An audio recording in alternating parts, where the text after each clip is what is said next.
Vigilance officer? What can this old carabinier do for you? I prefer the old name, Insulindian Lily. Girls brought them to young cadets when they entered service. Wearing them on your cap was supposed to bring good luck.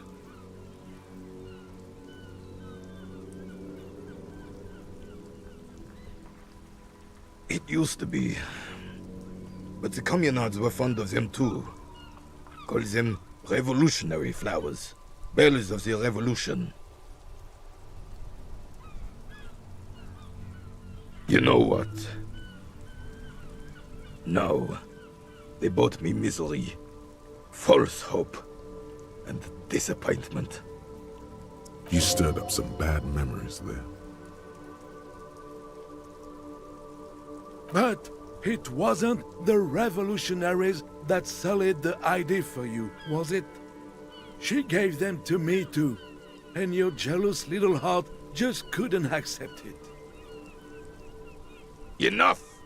I can go over these matters in detail with you, Gaston, but not while we have company. So, officers. Maybells don't blossom yet, do they? Maybe on some remote parts of the city they do. But I think you'll have to wait for at least a month.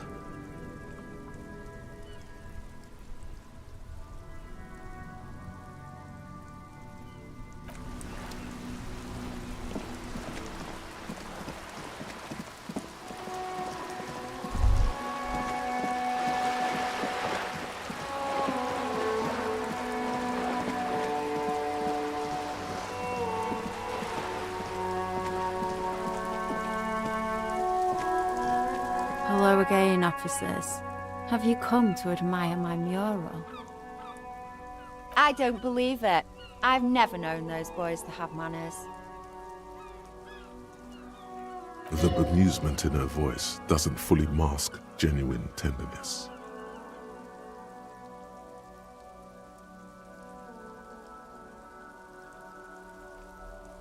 There'll never be skulls, but their hearts are in the right place. Fat chance, but you can still do your part to revitalize the neighborhood.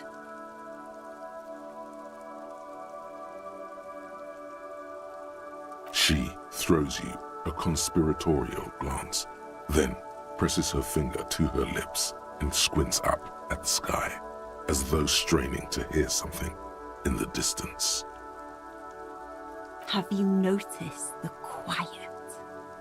Every so often, you might hear a gunshot pierce the air somewhere in Jamrock. But in Martinez, no gunshots, no sirens.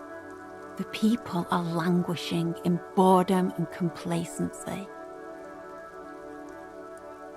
This place is a sepulchre. We'll paint it red. We bring the raucous, you bring the sirens.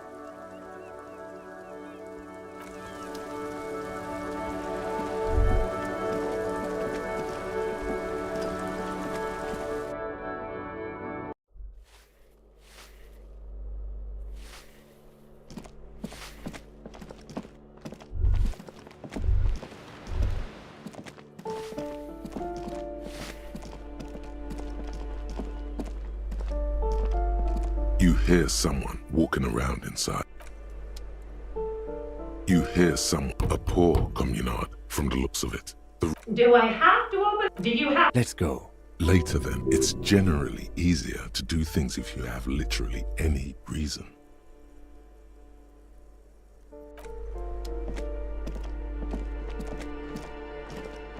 This door has been closed with a padlock. A chalk-drawn number on the board says, Number 11.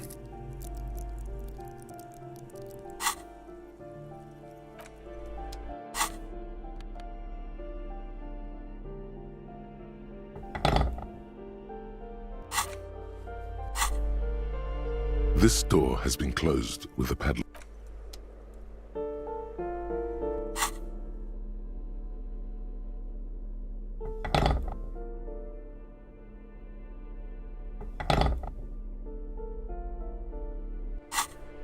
This door has been closed with a padlock. A chalk-drawn number on the board says, number 11. What are you doing? You're trying to cut the body of the lock with the chain cutters, and it's really not working. I believe it's the shackle you mean to cut, Detective.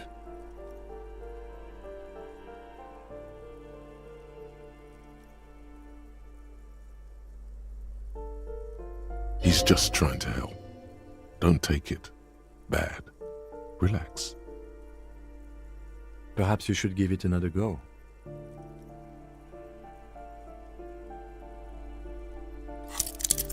What are you doing? You're trying to cut the... I believe it's the shackle you mean to cut, Detective.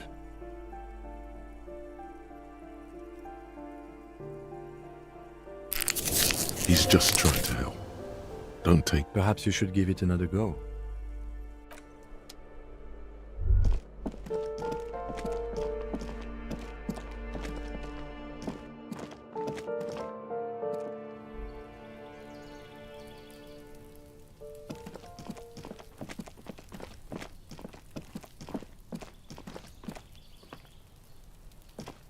This door is made of metal.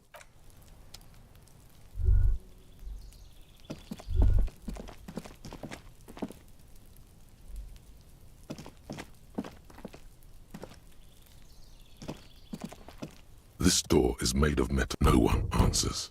Let's go. There's nothing to do here for us.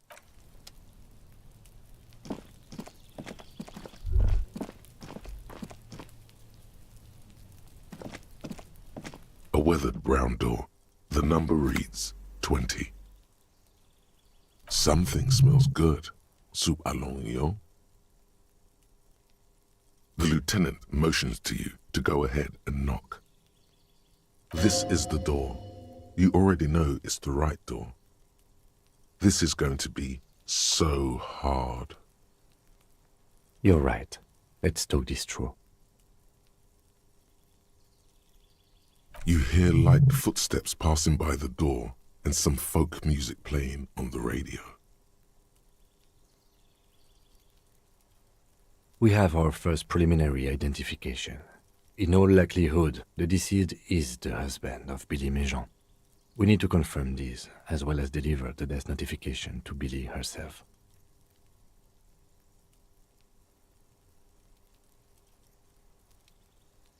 Now, delivering a death notification is never an easy task. There's a reason why it's often called the most stressful part of our job. This is why it's usually done in pairs. You got this. I'll be monitoring reactions, ready to act if necessary.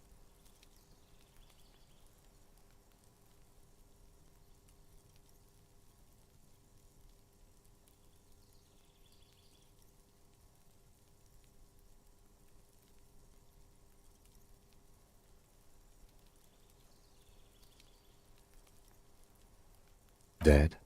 Just don't say that you know how they feel. You don't.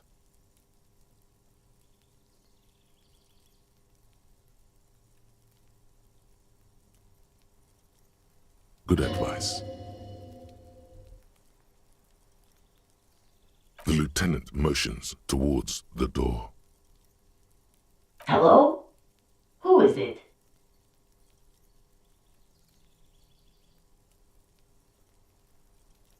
And someone turns down the radio.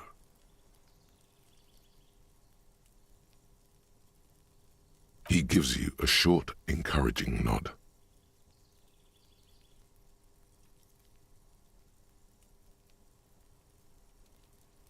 The police. A moment, please give us a moment.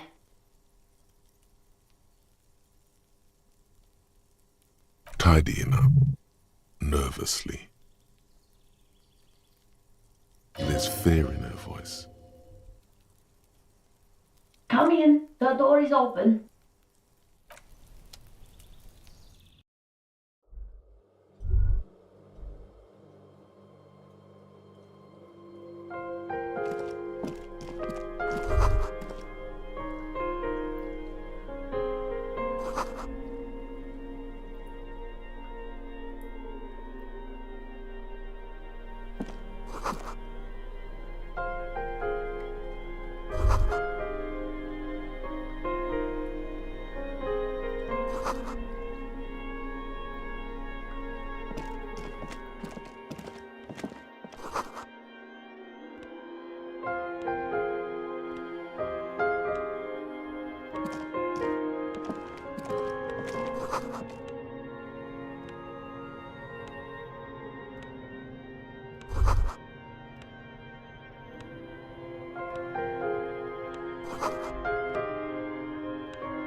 It's you from the bookstand.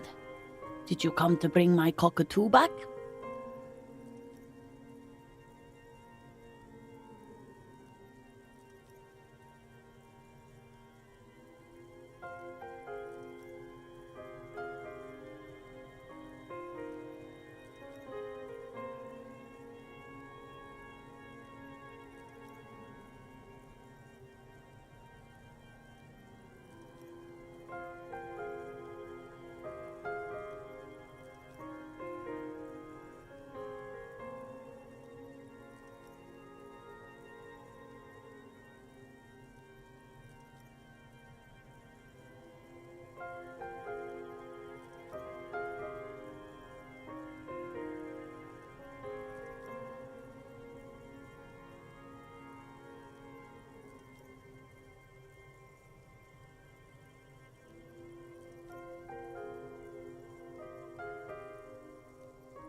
I don't think I introduced myself properly.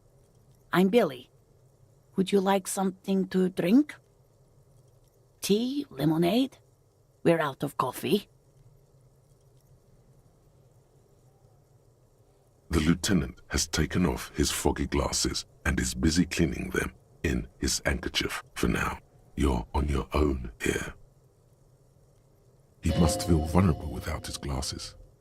Is this why he's letting you take the lead?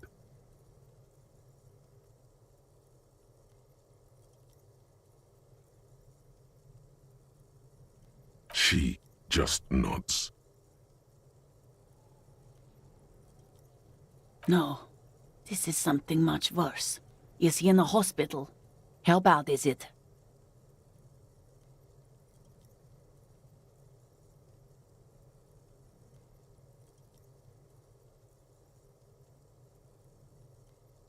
It's me, Victor, and the kids here.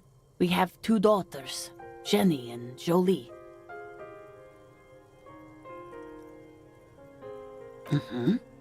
They came home later. They're good girls. The girls are staying at their friend's place tonight. And Victor is out. He has a problem with drinking, and so he disappears every now and then. He's probably in the box drinking with his friends. I sent him to the library a few days ago, but I guess something came up.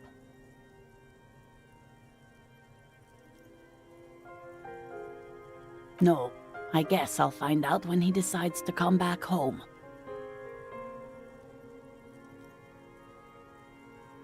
It shouldn't be long from now. He's never gone for more than a few days.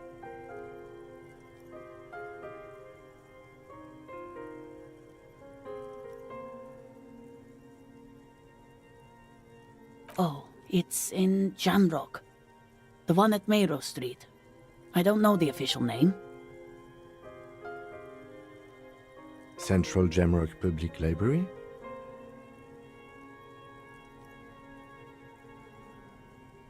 I think, yes, if that's the one on Mayrow.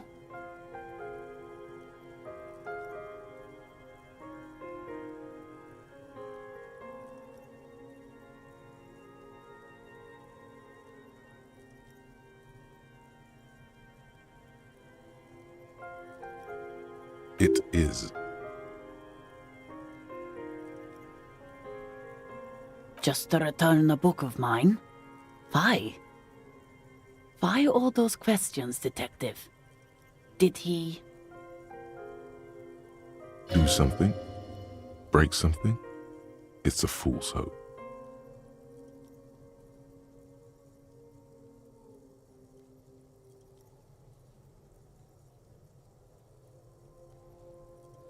Yes.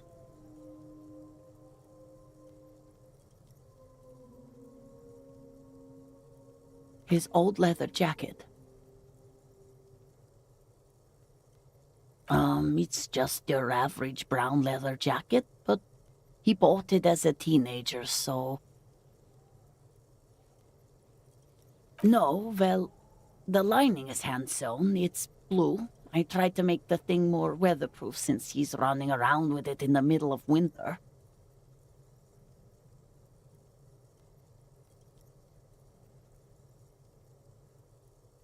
She folds her hands across her chest. Here it comes.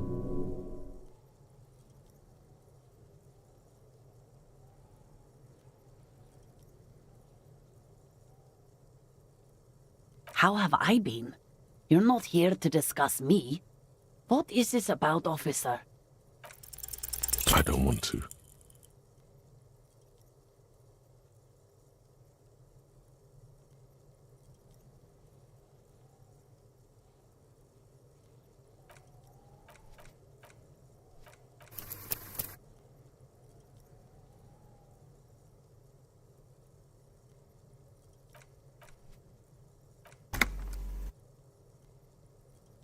I don't want to do this.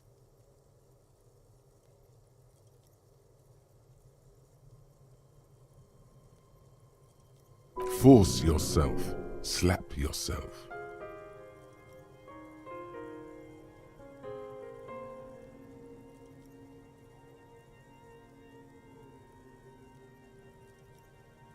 Do what?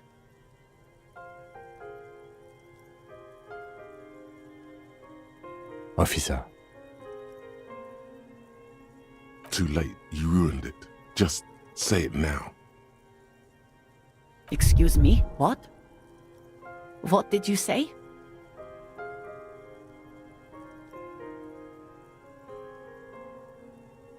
She's in pain. She's in so much pain. And so are you. Your chest is burning. we are very sorry to inform you, but your husband, Victor Méjean, was found dead this morning on the Martinez boardwalk. Oh.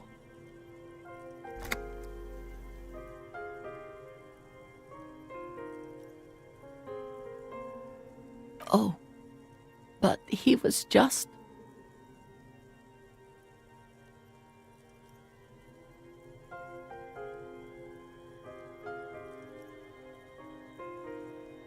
He was just here, alive. I understand that this comes as a huge shock. I want you to know that me and my partner are here for you if you have any questions. We are very sorry for your loss, ma'am.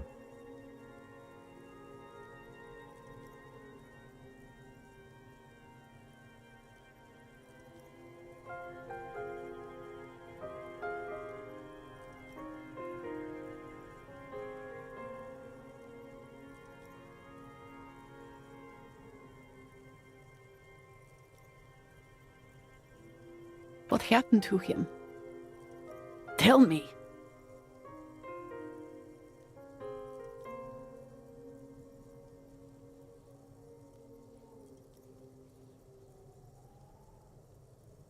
And you just found him there? Lying in the cold?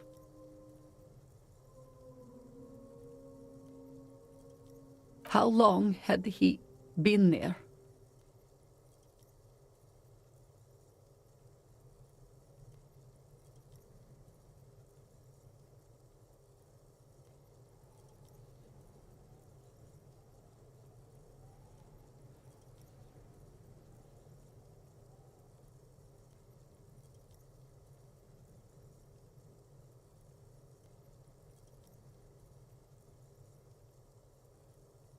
She doesn't reply. Her eyes well up with tears as she struggles to keep it together. You hear the clock ticking in the children's room. Is there anyone we could call for you? A friend, a family member, someone who could be here for you? No. I just need to tell my girls. It burns like acid.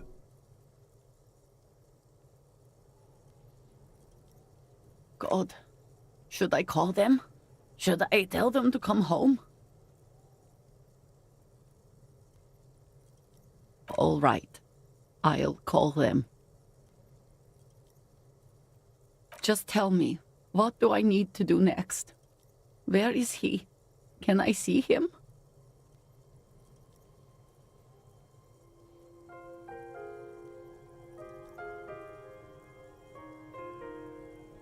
And who should I contact? He was taken to the city morgue. The local coroner will be contacting you shortly to arrange the funeral. Here's his number, in case you want to contact him earlier.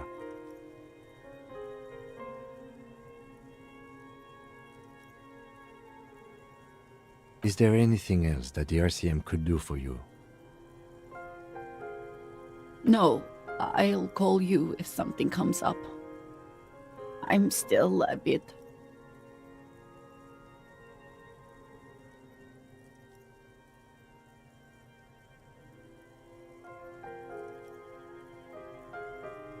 a brain condition.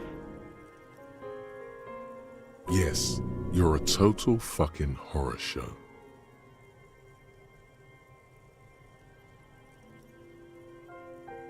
Yes, that's what happened to Victor too. Apologies. My partner did not mean to make light of the situation. Again, if there's anything we could do for you, then don't hesitate to call the RCM, ma'am. She just nods, distant and inconsolable. The bed springs rattle beneath her as she begins to shake. These are her last reserves of strength. Her muscles will give in soon to a scream. I'll take it from here. Thank you.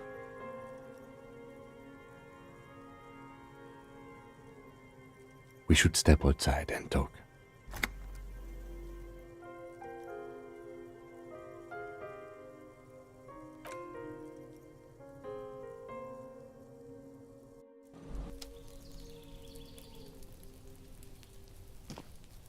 So, the death notification. He's avoiding your gaze. This is the time to say how sorry you are about how things went. Well? No, it didn't. It's all right. Don't worry about it. I'll call the station when we're finished with the day and let them know the name of the deceased. There's not much we can do for them anymore, I'm afraid.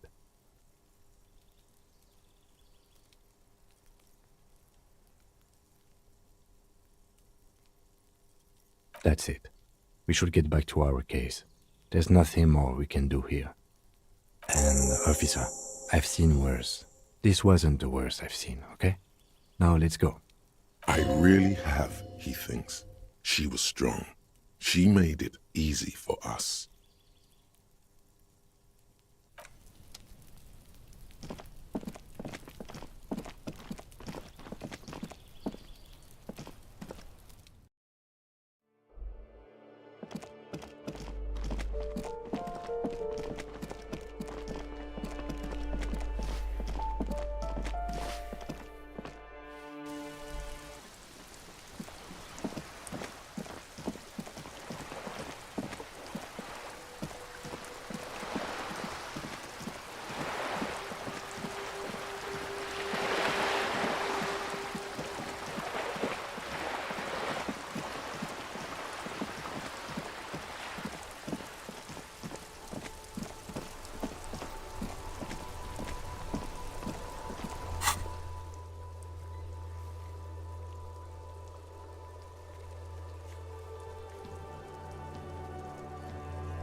Hey, was there something you needed?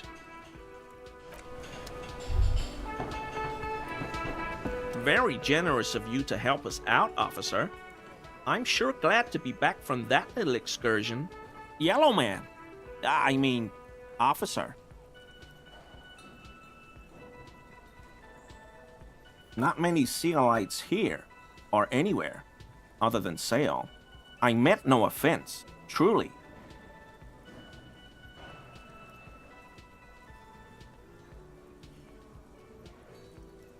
No, no problem at all. Do I know how to turn back time? Is that a trick question? Are you still pursuing this?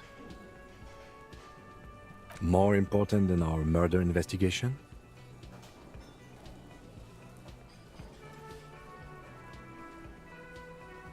Ugh. Yeah, I guess. Make it quick. And the question was rhetorical, not a trick. Make what quick? You're asking me about time travel. Is this some kind of a trick?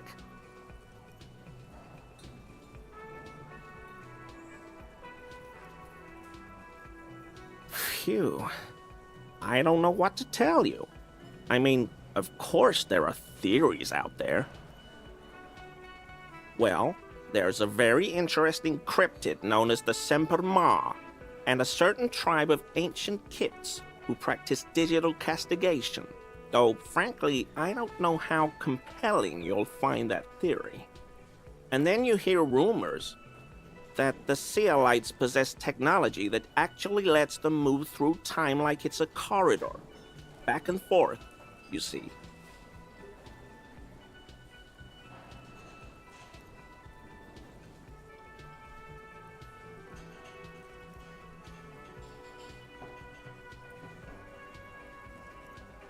Cryptids, actually.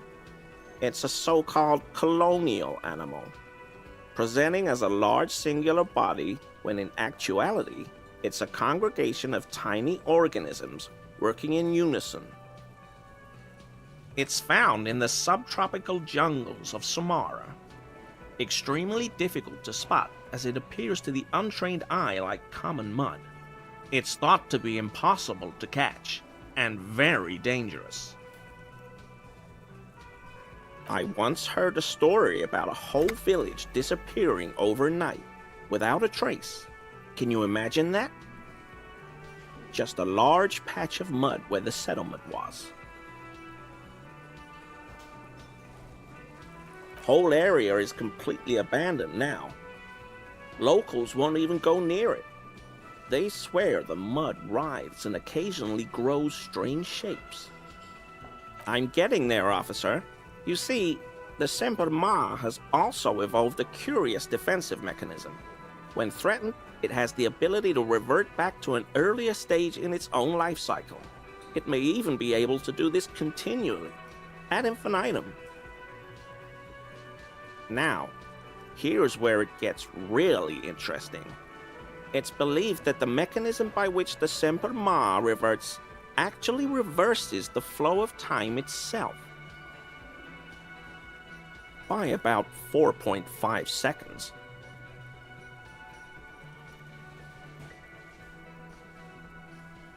Well, you see, the fascinating thing about it is that this temporal reversion is said to extend to anything touching the Semper Ma at the moment of reversal.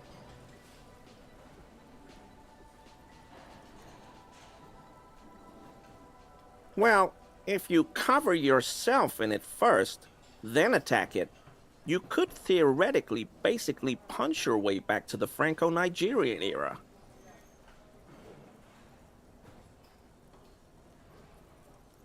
Assuming you survive the encounter, but that's way down the line, of course.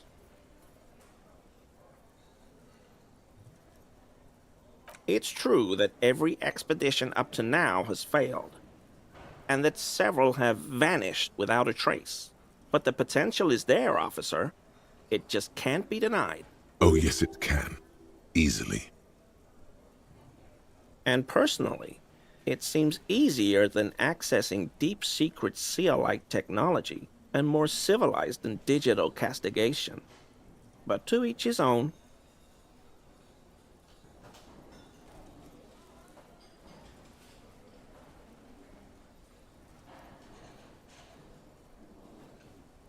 Well, how else did they get so far ahead of everyone in the tech race?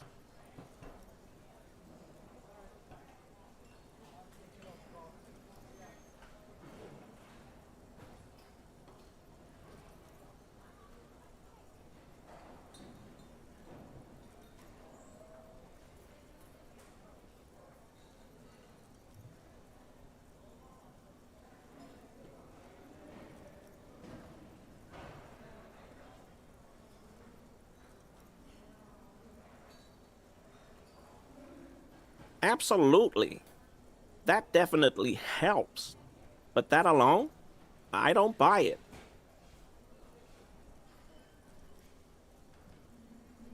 Isn't it obvious? Someone's been feeding them a little trickle of tech down from someplace no one else can reach.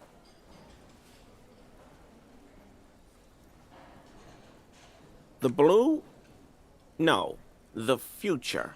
The Sealites are helping themselves from the future, and every little incremental improvement they receive in the present has major ripples all along the timeline. That creates a loop, right? The more advanced tech they send here, the more advanced they become in the future, which means that by smuggling ever more advanced tech down to the past, I'm sure you can see where this is heading. Within this self-contained logic bubble, a loop. He is not wrong.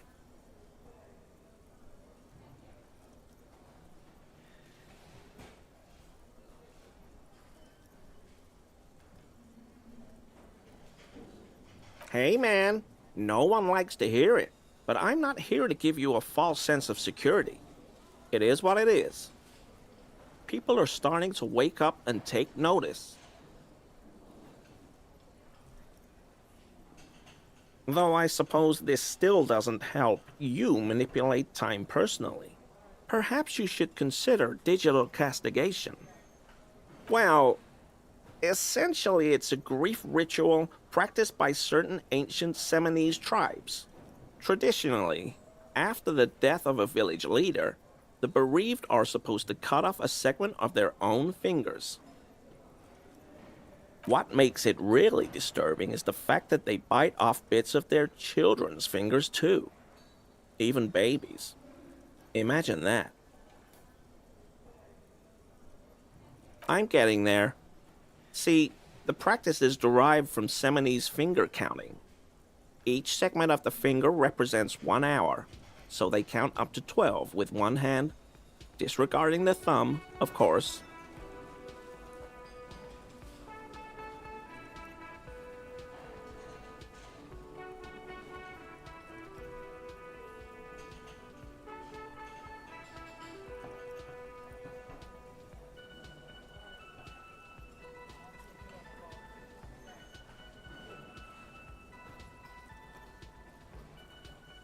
By removing one segment from their fingers, they remove the corresponding hour from their life. That's what they believe, anyway.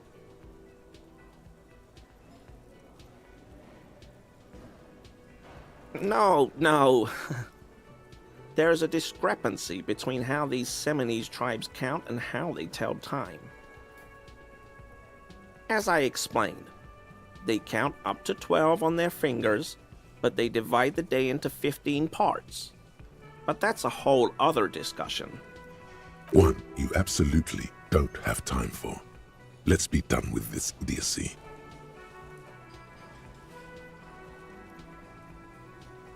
Oh, well, this is embarrassing, but I'm really not sure what else to tell you. I don't know what to tell you, officer. I got all my information straight from Truth Hunt. If you can't believe a radio program called Truth Hunt, who can you believe? This guy has proved to be a dead end. a dissatisfied growl in your abdomen. But the hard endure, and the true kingsman keeps searching. Violence, brother. The night is darkest before the dawn. Is he? He's looking comfortable enough. Maybe it was just beads. Sounded like beads. But what? Why would I do that, officer? But, officer, I'm not wearing any women's clothes.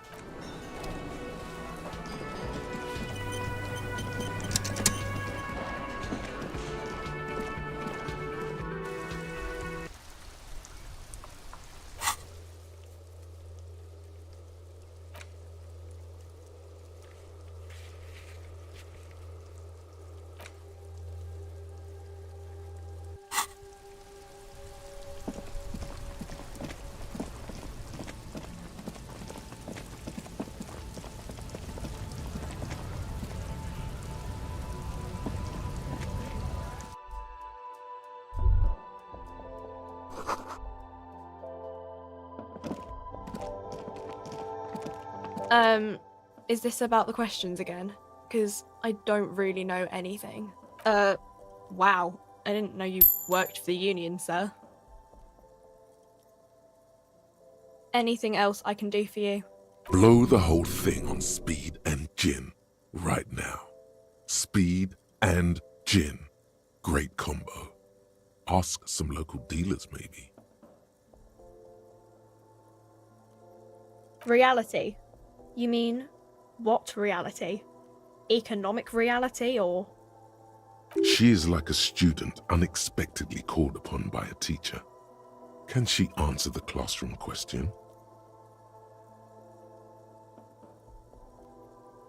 I don't really know anything. I mean, I'm 15. I don't know. What about it? We're in for it? As mankind, or as a nation, or... What will her essay prompt be? We're in Revachol, like on the Insulindian Isola. You're welcome. I don't know. Look at the clock. It's right behind you on the wall. The clock shows the time at 10:09. The hands seem to be still. It's apparent the clock doesn't work. When ordinary people take over the government and demand democracy. Yeah, it happened like 50 years ago or so. Sorry, I'm not very good at this. At history, I mean. Our government? Or do you mean something else? Sorry, I really need to finish this article. Cool.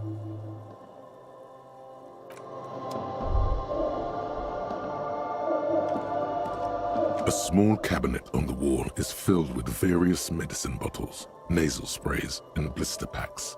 They all bear the Saint Baptiste Pharmaceutics logo.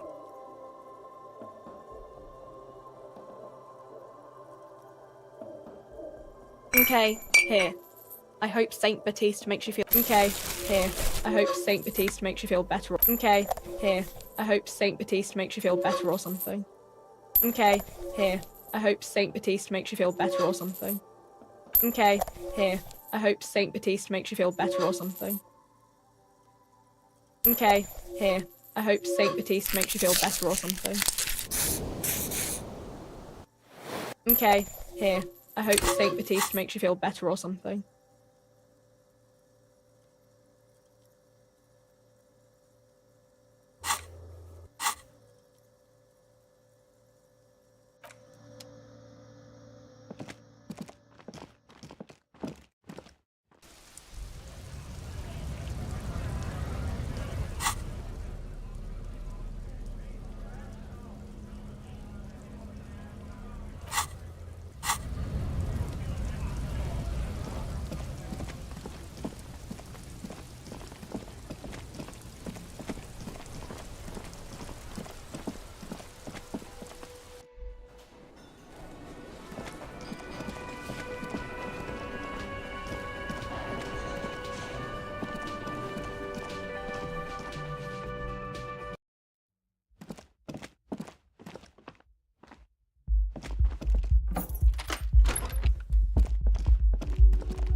Officer, what brings you up here in the rain?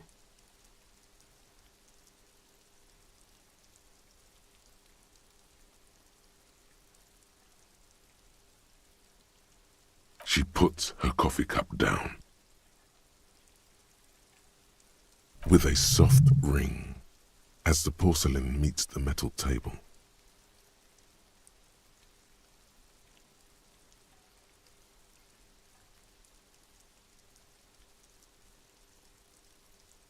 Did he?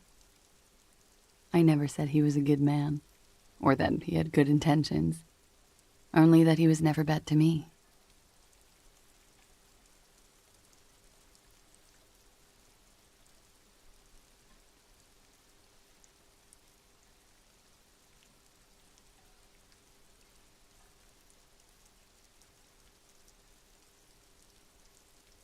Where did they get this recording exactly?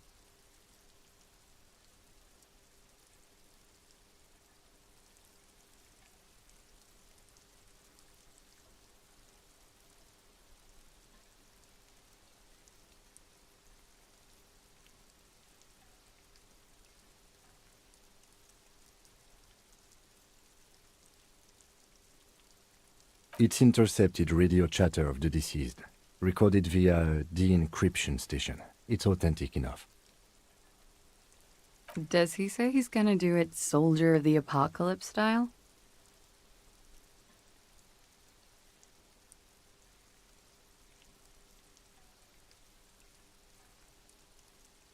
Yeah, that was practically his pickup line. A memory surfaces in her tired neocortex. It's not entirely unpleasant.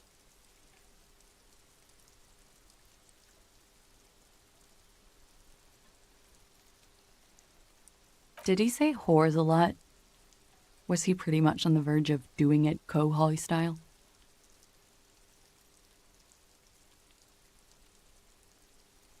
He liked the way it sounded when he said it.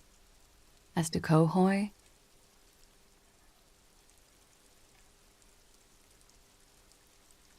he wasn't actually there. He didn't do a tour, or at least didn't tell me he did. Would have been overkill anyway. He lived his own little Kohoi. It wasn't his everything.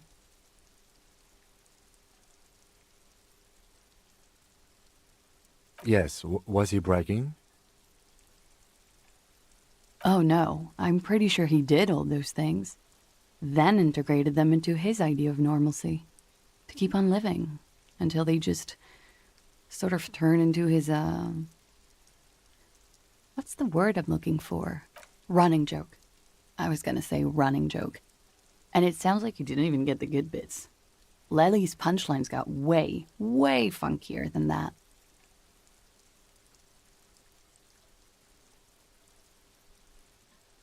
He was like the Seminoles conflict, the Kohoi massacre, and the 36 famine in Yezut all rolled into one person, then cast in Orani ceramic armor, which he wore in bed and in the shower.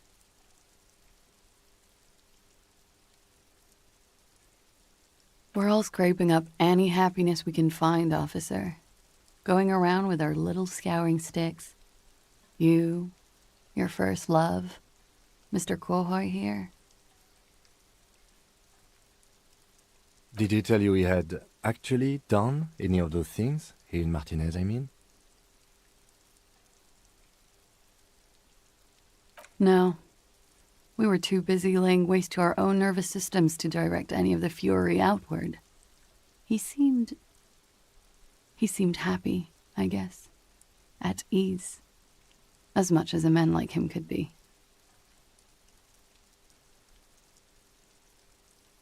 There is a small measure of pride in her that she could quell the rage in such a being.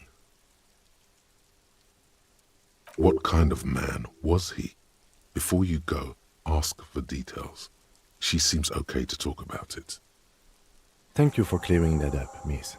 Whenever you're ready. I'm interested to hear what Titus Hardy has to say now. She takes a very small sip of her coffee and smiles. Like, for example, his name? Actually, officer, I didn't know his name. I just called him Lely. A nickname? I guess. He came from Lelystad. It's short for that. And it was his army name, apparently. He said his real name wasn't his. I tried to pry it out of him, but it was no use. Lelystad. That's a good start.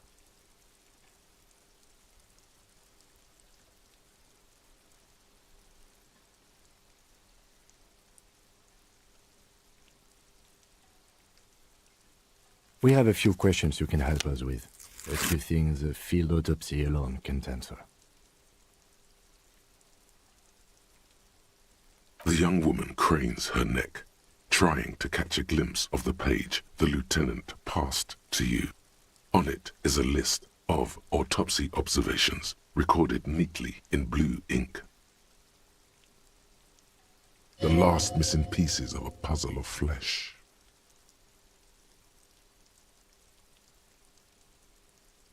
In Oranje, officer. It's, I think municipality is the term. A nowhere town there. You were almost right, officer. That means his race was occidental, not mondial. I'll update the form.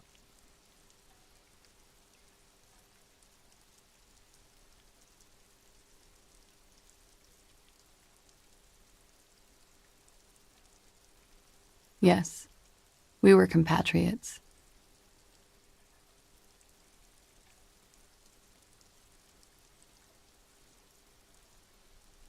Did that bring you together?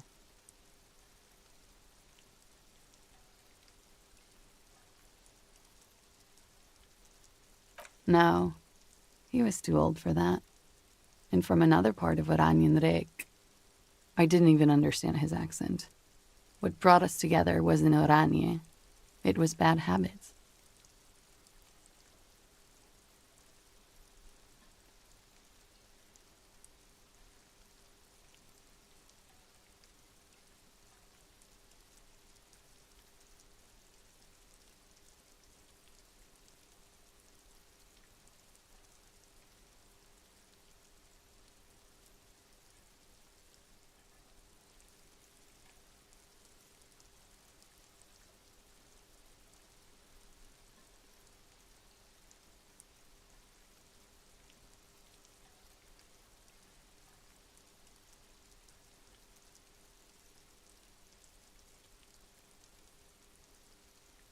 Sex, alcohol,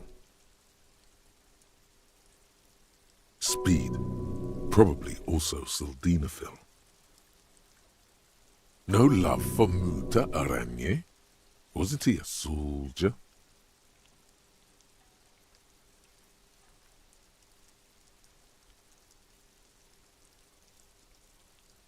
No, he left the National Service after they taught him to do what he did on Seminine. He wasn't the flag-waving kind. He was the making money, killing people kind.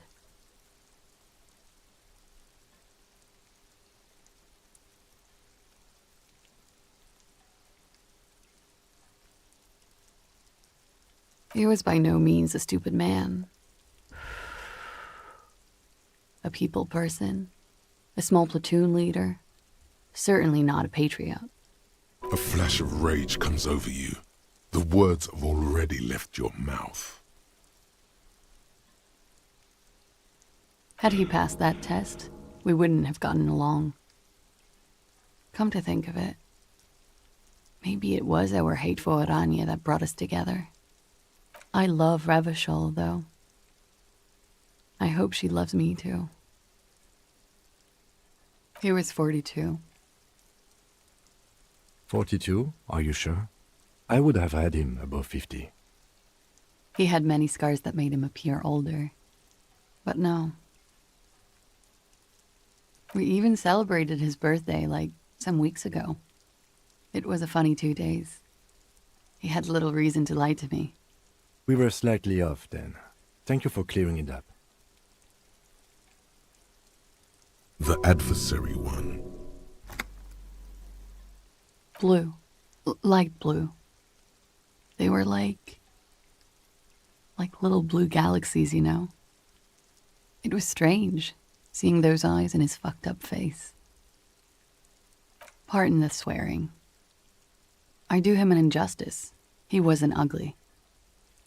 And he had a beautiful, soft voice. Very surprising, what with all the scarring. It was quite something, watching him speak. He had a combat wound on his chin and mouth? Yes. Severe. It made him look like half his face was cracking away in some strange smile.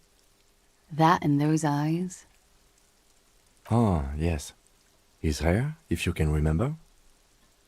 It was light brown, almost blonde. He darkened it with brilliantine, made it oily. Not nice to stroke. I couldn't convince him to leave it alone. Oily, isn't it? We have that in common now.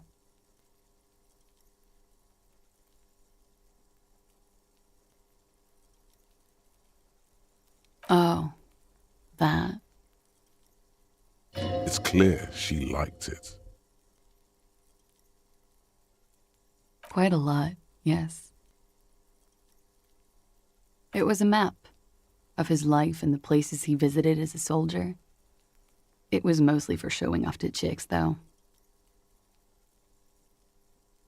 How? Imagine him lying in bed. Freakish musculature laid out on the sheets. Scarred, of course. Tattooed. The sheets are dirty for some reason. Is this Orani's lit? Yes. This is the very essence of Orani's lit. A moment's respite. Dark and hopeless as the struggle itself. He's smoking and drinking, of course, and his chest and shoulders and arms are studded with stars. Tens, hundreds of them, maybe even thousands. And the woman goes like, "What was this, baby?" And he says, "That was too hardcore. Don't ask me about that." So she goes, "Okay, but what's this, baby?" And he's like, "Saw some bat shit there. Killed some loincloths." And so it goes. Star after star, port after port, third world country after third world country. And he's done horrible things in every single one of them. Oh, yeah.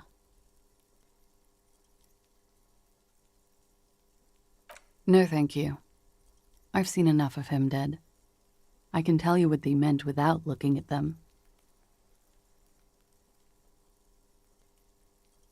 Go on. He was a blue-eyed boy with thick arms, from a small town. He was also poor, and the government of Orania needed some people killed, so they turned him into a grotesque killer. For money.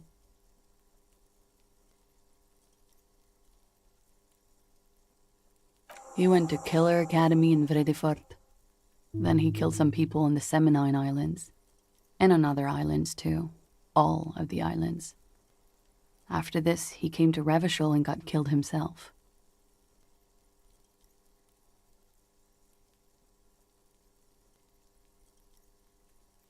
Change of topic, perhaps?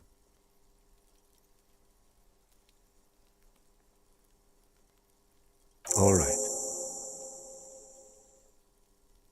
Coolly, gracefully, she pours herself more coffee. Not my favorite topic, but okay.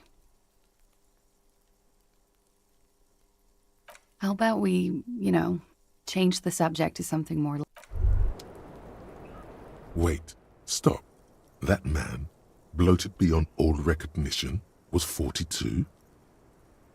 Below the damage, the weeks of decomposition, all the swollen indignity of mortality, he was 42 years old?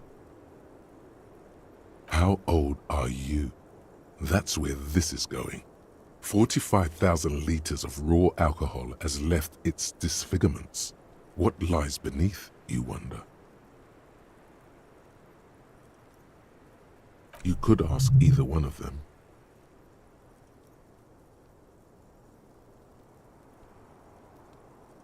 Huh?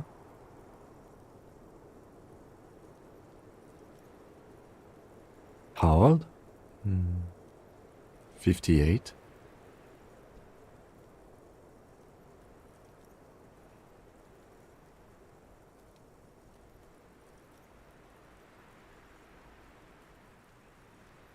You asked.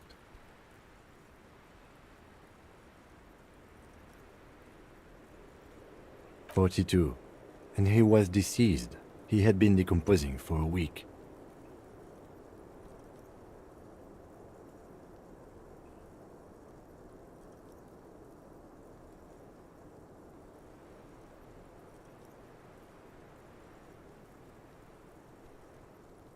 There's silence. Then a little more. Here it comes. Mercy. Sure, you're 42. Let's go? Wait. This requires scientific measurements.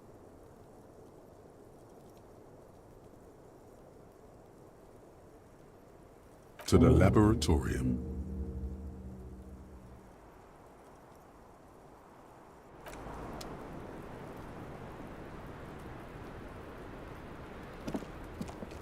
The same small, heavy door. No lock in sight. I don't know, Lieutenant Yefreiter. It is not the first closed door we found in this building. There is also your mysterious blue kitchen door. I don't know. The further we get, the more this building seems to be tied to the case. Below, the hostel cafeteria creaks and groans under your added weight. A skeleton of composite support beams and cantilevers.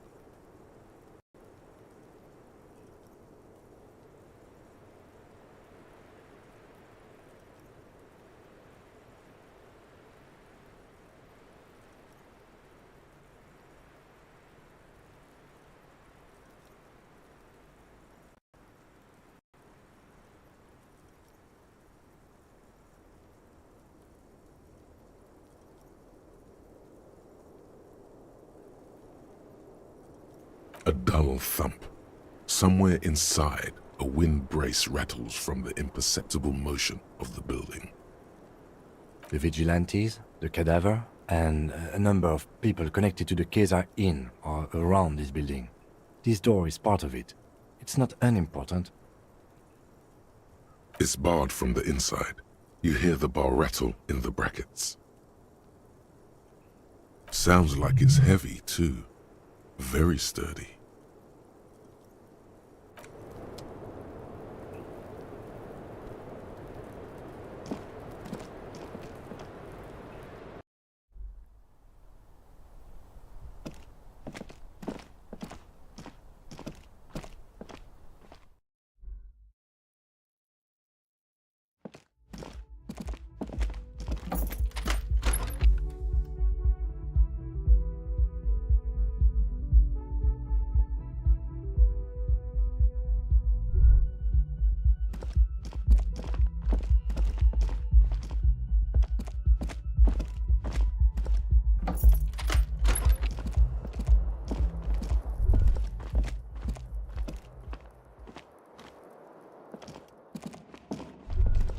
A mirror hangs on the bathroom wall. In it, your clean-shaven face, adorned with the expression. You're still not accustomed to it.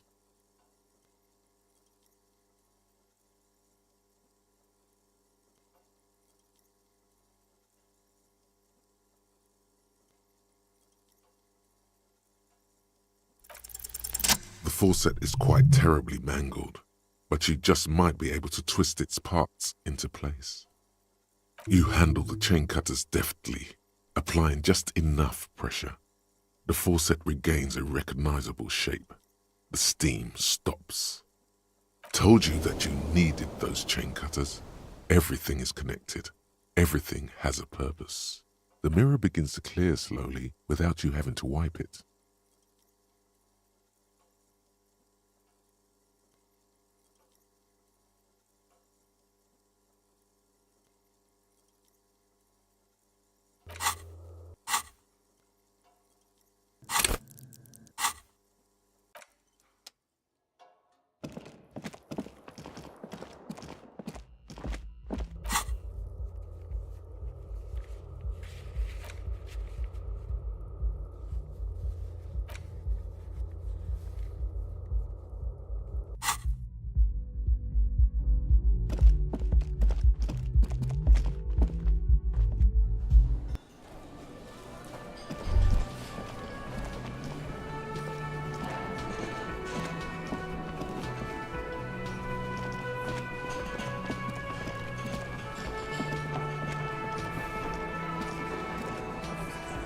The clowns are still hanging around. What is it now?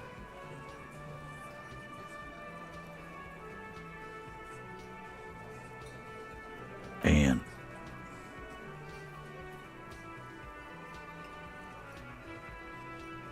That fucking fucker. You're the worst cops in Revachol. I gave you gold on that tape.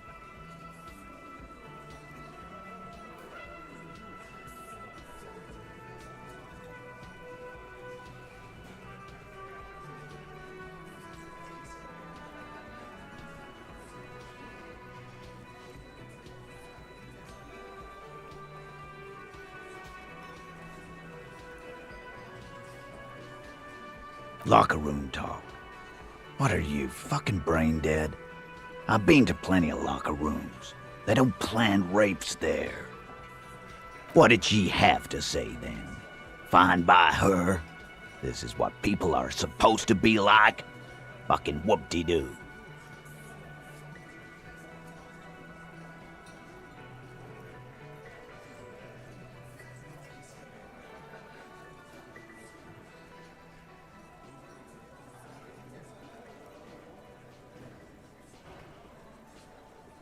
Yes. In fact, I think she thought it was a little funny. Funny? No good goddamn psycho whore. Seems like they wanted to give Klasia a second chance to play along. She still didn't. Alright. All fucking righty then. I guess it's good then. That fucking... Please try to control yourself in the presence of visitors, Titus. This is just perfect. Just fucking perfect. Any thoughts on this, lawmen? Women are crazy. Irrational. That's what you're thinking, right? Also, your fists are itching for a bump.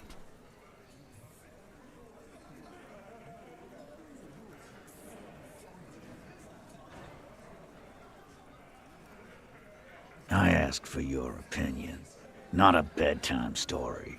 Tell it to your grandma.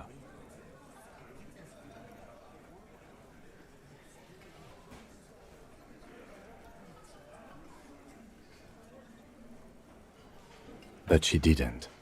She knows she can't lie to us, unlike you. Fantastic. So now, you remember how to do your job. I'm so sick of this piss. We should get something harder in here. Yeah, guys! We should get a party going tonight! Why?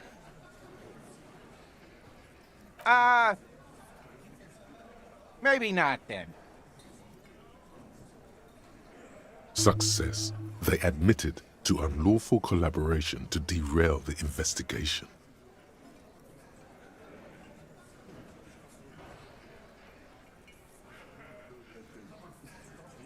You can say that again, copper.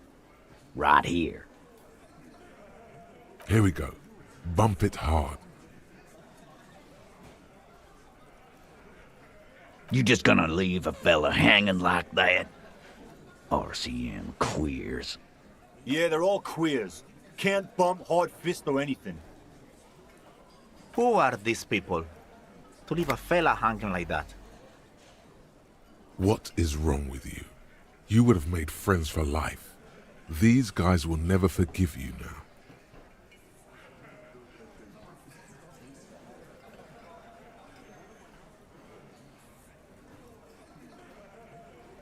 Nah, I know her.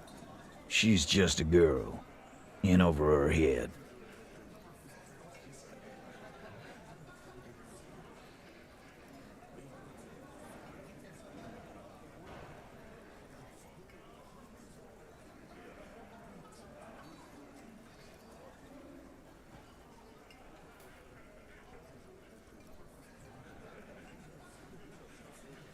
Handled him? She got into some stupid shit with that guy. Shit we had to take care of. Yes, we heard all about it, and the fact still stands. You were more disturbed by the tape than her.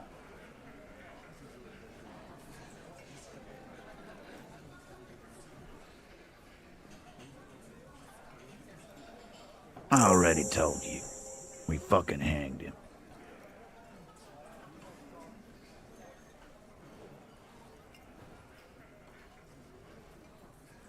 There's less gusto in his voice now. His men too are growing increasingly silent. Come on, Titus. We know you didn't hang him. He was shot. I know you're tired. So am I. Why don't you just... You know what? I am tired. I'm tired of you and the whore upstairs. Next time you see her, tell her Titus said, "Fuck off!" This is the petulant rage of someone who's at the end of their wits. That lying, scamming. We're done. This is over. You understand? Your little investigation is over. Yeah.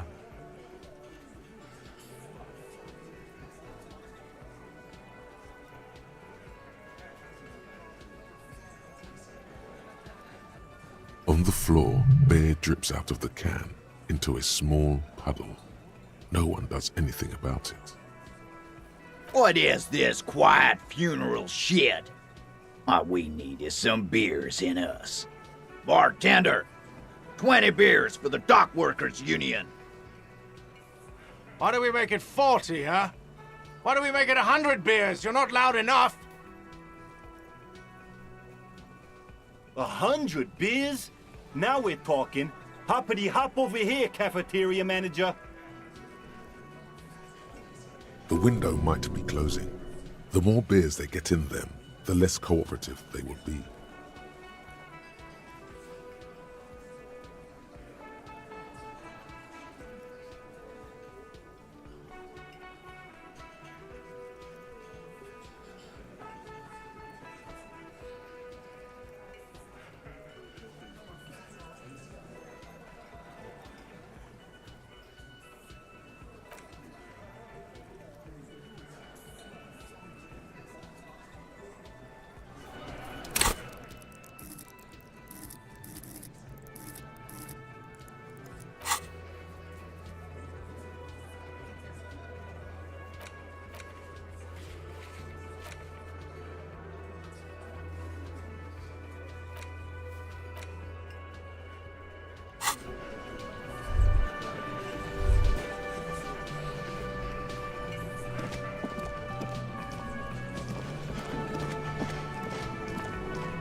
You see a heavy steel door. The door does not, but the cobalt blue surface feels rough to touch. Old cobalt paint.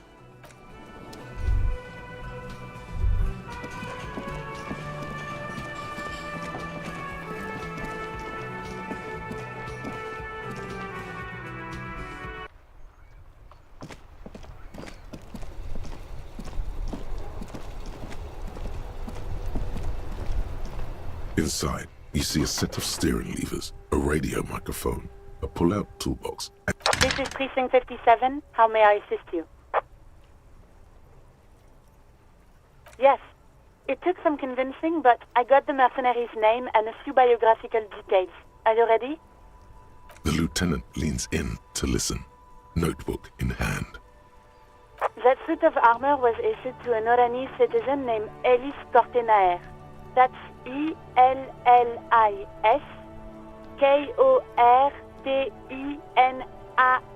Kortenaer. Exact date of birth, unknown. He was signed into the Lelystad County Neonatal Care Unit on 28th of February 09.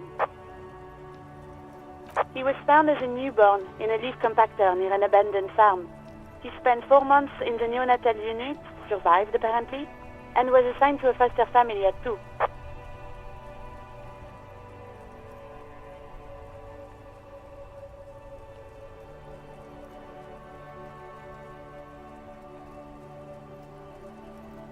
This is what the ICT knows about him. He was raised by foster parents, entered the Eastbrand Military Academy in Vredefort at 17, then served in the Oranese forces till he was honorably discharged in 41, just a year before the Seminese conflict.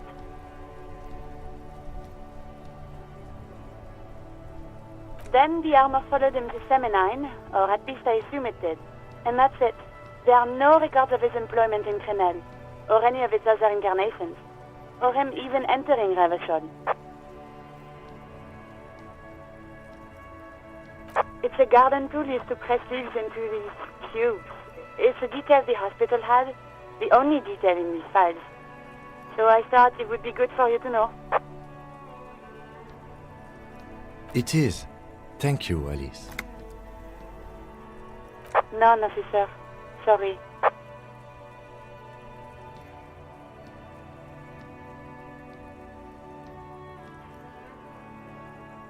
Even that is a small miracle. These organizations usually double-check their inventory. Thank you, Alice. Great work. No problem, Lieutenant. A compliment from Lieutenant Kitsuragi. Not bad.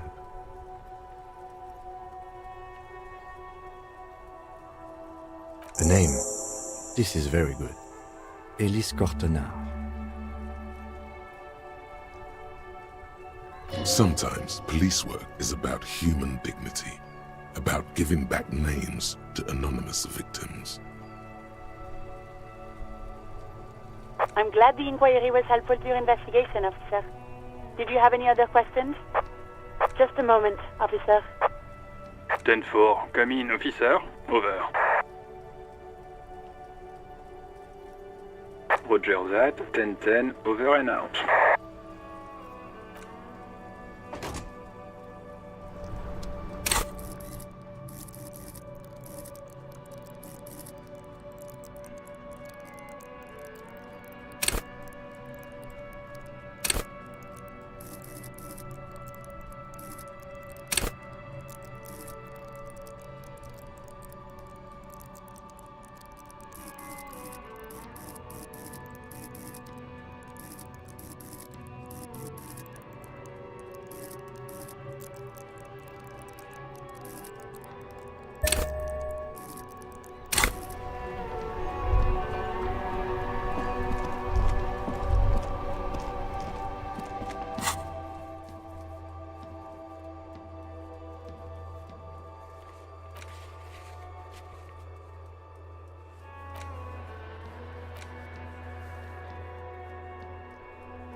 You're back.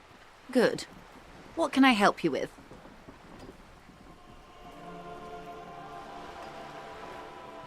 That's the man who was killed. I'm afraid this is a discussion for once we've cleared the lynching question.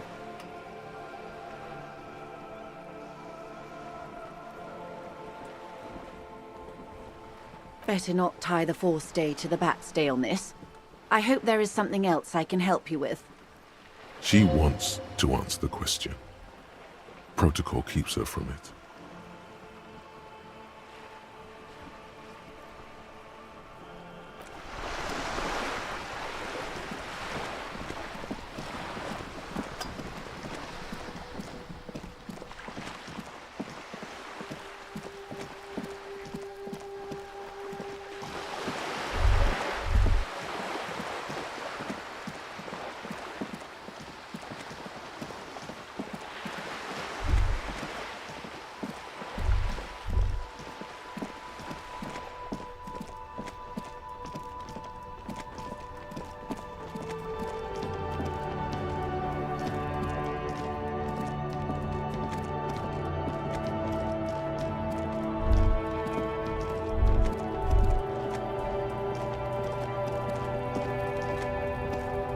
Looking for something?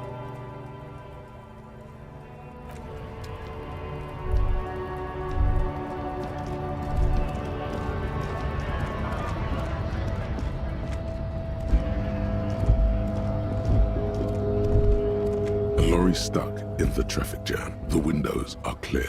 The fumes of heavy fuel oil waft over you. Likely, yes. This guy's proud of who he is.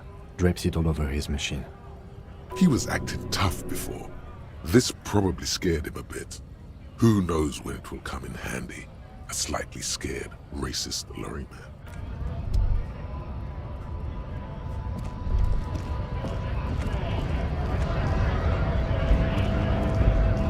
Right to work! Right to work! Shame on you! We were promised work. We'd be in there. The physically impressive man. When a bunch of beats me. When the man moves around, fine. It was probably nothing. When a bunch of beats me. When the man moves around, you perceive some serious abs underneath his tight-fitting shirt. This man is in shape. His shirt is far too small and an unpleasantly tight fit, while the overalls, held up by a belt, seem to fit a man with much more corpulence.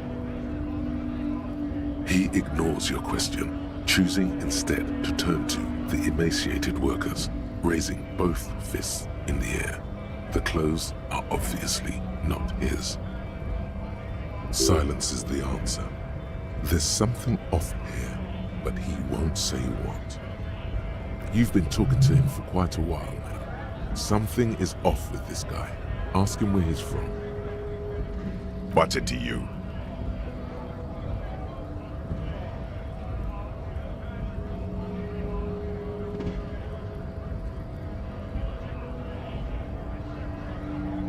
No, don't think we've met before. I came to help out the people.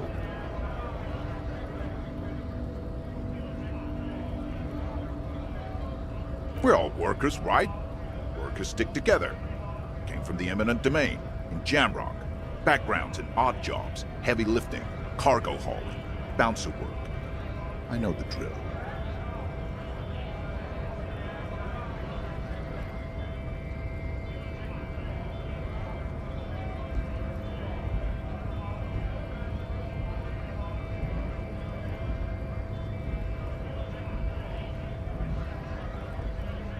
Worked at Territorial. Ring a bell?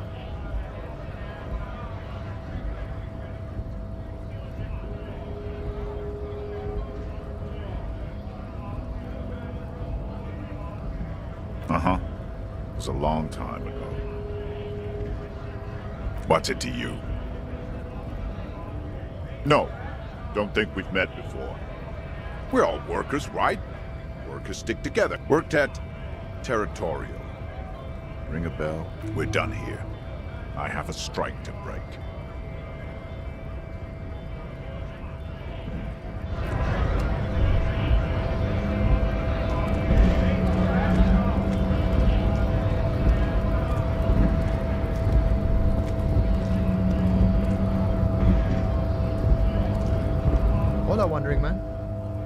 can I help you?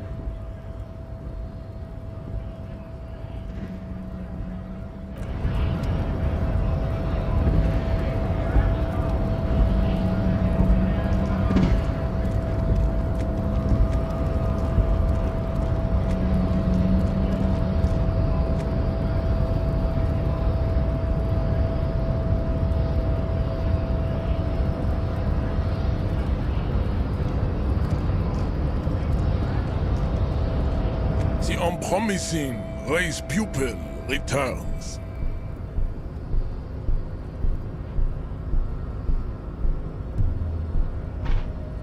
Racists are generally not very good examples of their race.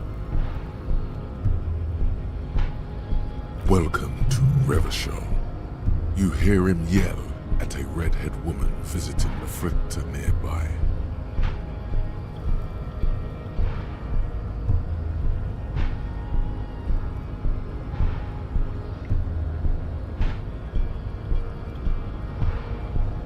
He must think redheads are immigrants.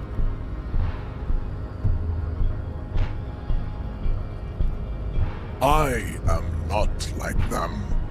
I am craniometric perfection.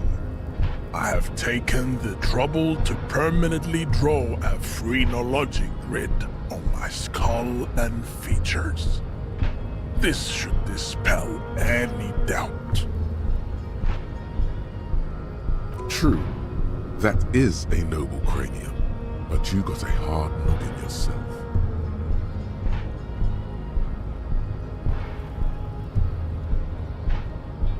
You exhibit forward projection of the jaw, indicative of schizophrenia and sexual inaccountability. From a purely aesthetic standpoint, the dimple in your jaw makes you look like a baby. This is not craniometry, just an observation. It is impossible to see any more of your bone structure. It is covered in the ravages of Al-Ghul. From what remain of your features, I can see fleshy lips, baldness of the head, and long arms relative to lower limbs.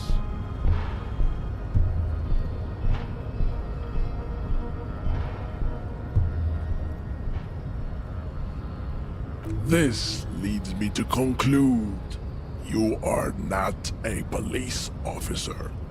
You are a common criminal, an offspring of murderers and sailors from Sur-la-Clé and Vesper, and possibly even the degenerate sheep herders of Ubi.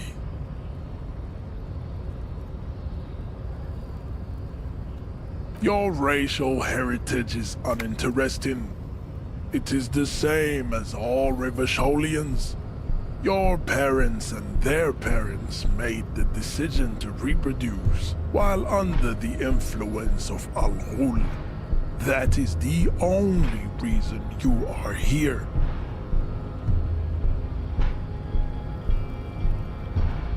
He's right there. It's almost impossible to get it on unless you're both drunk. It's too scary when people are sober.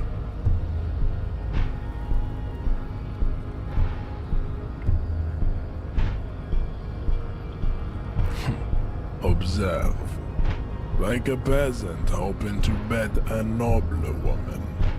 The ham sandwich is reaching straight for the advanced concepts. No humility, awareness, or respect. Get your dirty hick dick away from these advanced concepts, peasant.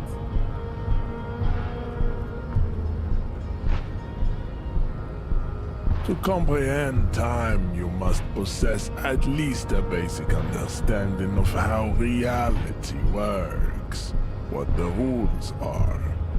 The look of infinite astoundment in your eyes says you have no idea. The concepts you reach for are far beyond you, Poopa. Without the necessary vocabulary, you are only wasting my time. Educate yourself first. Talk to people and understand the basics. This again. Guess we need to return to Mr. Monolith once we've gotten a better understanding of the whole reality thing. Just remember, minimum effort. Let things get too brainy, and bang, you're a Beano-Clod. No one wants that.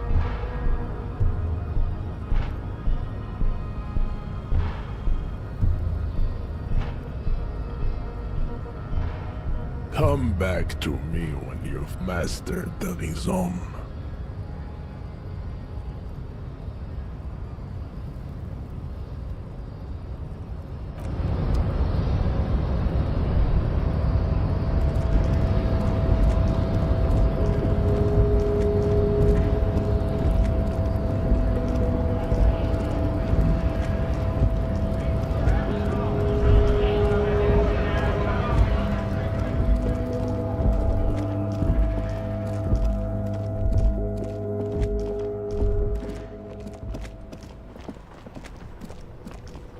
Now it's turning into a kind of a snow limbo, man. What's on your mind?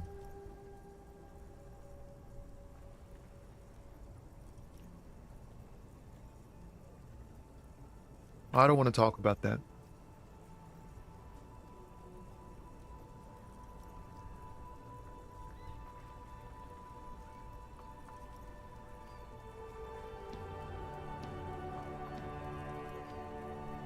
I was hoping it isn't going to be her. All I can say is, she isn't around here anymore. She isn't some evil drug trafficker. And I don't know where she is.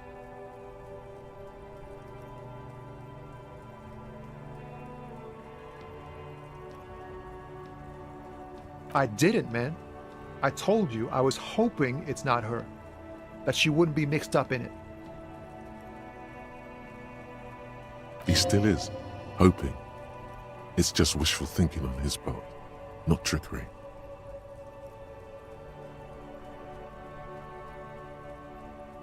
Bah, emotional rhetoric.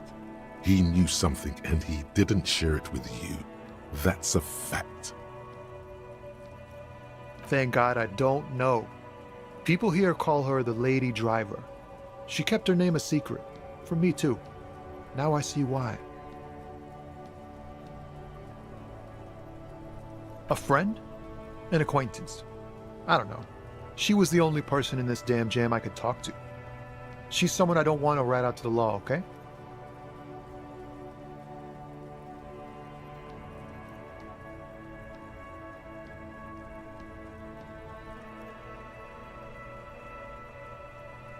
A youngish woman. Gruff, but in a cool way.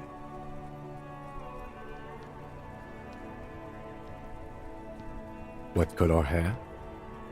Blue and violet. Dyed. It was violet when she got here. Blue before she went.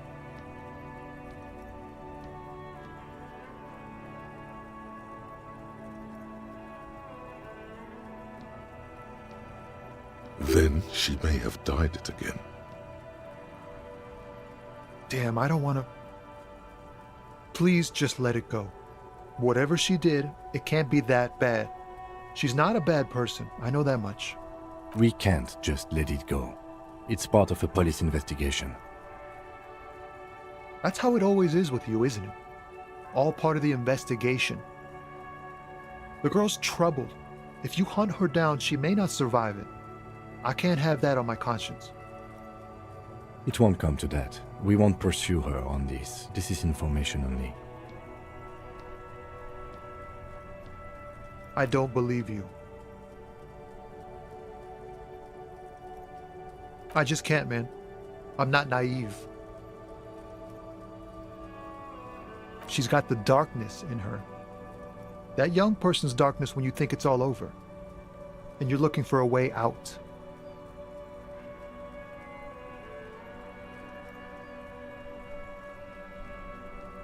She shared this with you? Yes, which is why I don't want to snitch on her.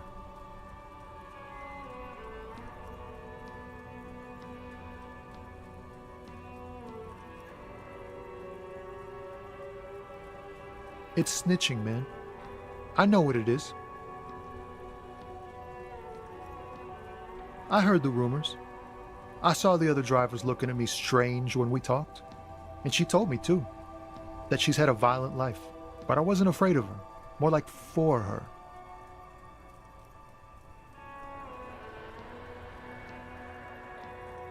Did this violent life include drug trafficking? Well, it looks like it did now. But we didn't talk about that. We talked about life, you know? She talked about her mind.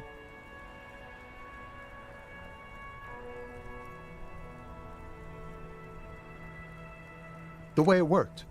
The trouble it was giving her.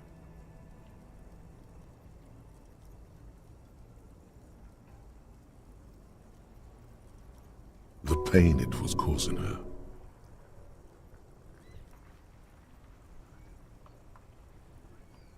Fuck, man. Go grill someone else with these questions, okay? There are plenty of drivers here who couldn't stand her, or were afraid of her. They'd be more than happy to rat her out. He's right. There are other options. The raceman, for one. Wait, this guy says they're friends, then acquaintances, and he's okay with others ratting her out? Push Tommy and it will break his heart and his spirit. Don't expect you to be pals. Now is not the time to focus on feelings. You need that info, son.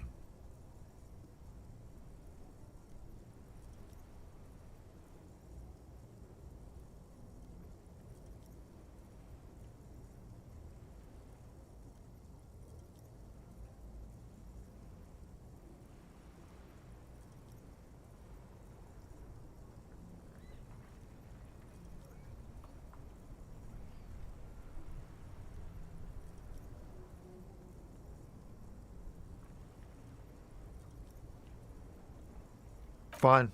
I don't want to be a butcher. And I don't want to be a knight either. I just want to be a person who can sleep at night. A little fame wouldn't hurt too.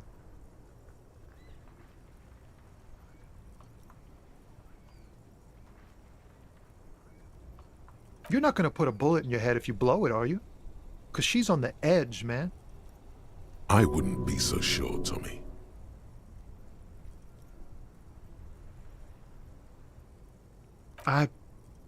I thought you were a different kind of cop.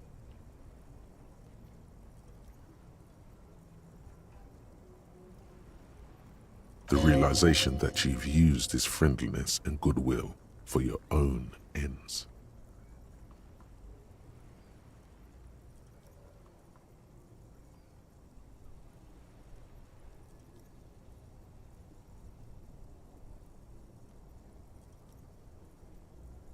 Remember, you're doing it for the bigger investigation. This is important. Relax. Ask. Here.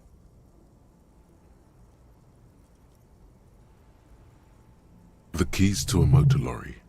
Pretty complex. Looks like a chain lock. Her lorry's still here. Down past the statue of Philippe. The cabin is green. You can get in there with these. That's all I know. When did she leave? Last Friday.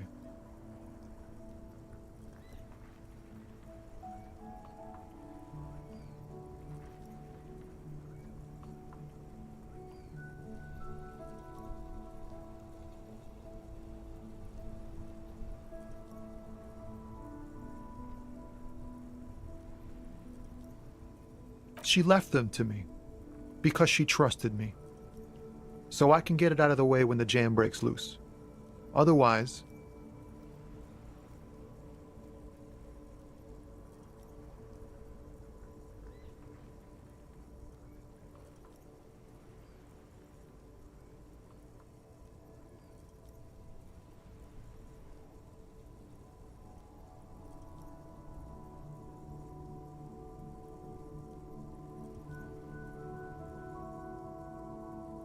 the other drivers would have to tow it or break in to get the machines moving.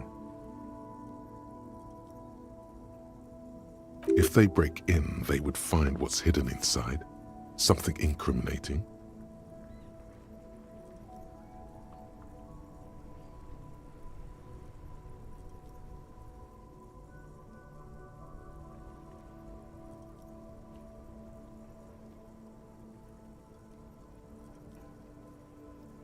I bet you are. And he's sorry he couldn't be what he wants to be. A good person. His last line, his revenge on the world.